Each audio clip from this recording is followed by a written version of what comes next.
Assalamu alaikum wa rahmatullahi wa barakatuh. Everything has a beginning and an end. And today will be our last episode where we are now living in the 20th century.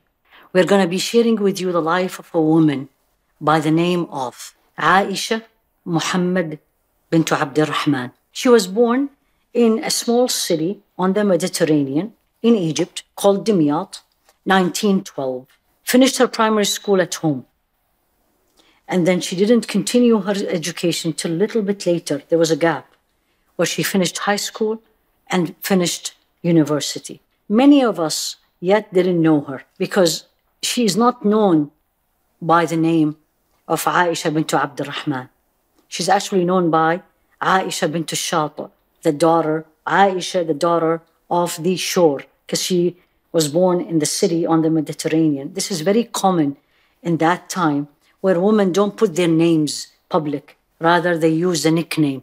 She was very keen on learning, continued to study Arabic language till she got her PhD in Arabic language. She continued and chose to do academic career, ended up being a professor at Aynişems University in Cairo, but also a professor of Tafsîr of the Quran or commentary on the Quran in the Qarawiyyin University in Fez, which we covered the founder in the last episode.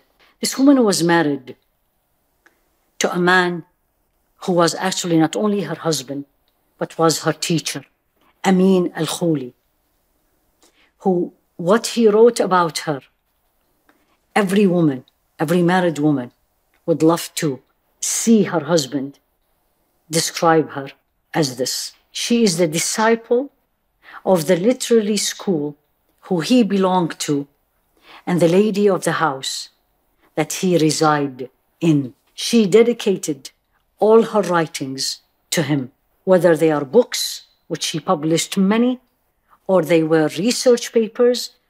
It all has a dedication to him. She was so much in debt to what he did to her to help her to achieve what she achieved. She was professor for more than 50 years. She has so many students in all over the world, especially the Arab world, Lebanon, Sudan, Egypt, North Africa. One of the unique things she wrote was actually the commentary, Tefsîrü'l-beyânî, for the last 14 surahs of the Quran. It was written by a woman. It took her 8 years to write that book. Uniqueness in Aisha Bintü'ş-Şâtî is not only that she became so educated in a time where education for women was in some places non-existing, but she was also left so much impact on many people around her.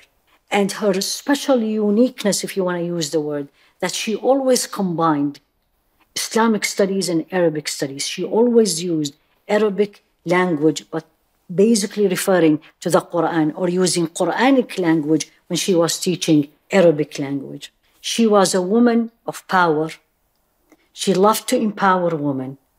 She believed strongly in empowering women, but within the Islamic boundaries. She was a practicing Muslim educated woman who believed in empowering women, but at the same time following the rules and the orders of Allah subhanahu wa ta'ala. She left behind her more than 40 books in Islamic science, dozens of books in Arabic literature, novels, hundreds of research papers, and innumerable articles in daily and weekly newspapers. That many amount of publication, which was written over about 60 years span, made her deserve to be described as the most accomplished female scholar in the 20th century. After her death, actually, she was recognized by the Egyptian government by having a stamp specially for her with a picture of the like of her. We don't have her real picture. May Allah bless her soul. She died in her 80s. May Allah bless her soul. May Allah subhanahu wa ta'ala accept all what she did for us as women and for all the Muslims.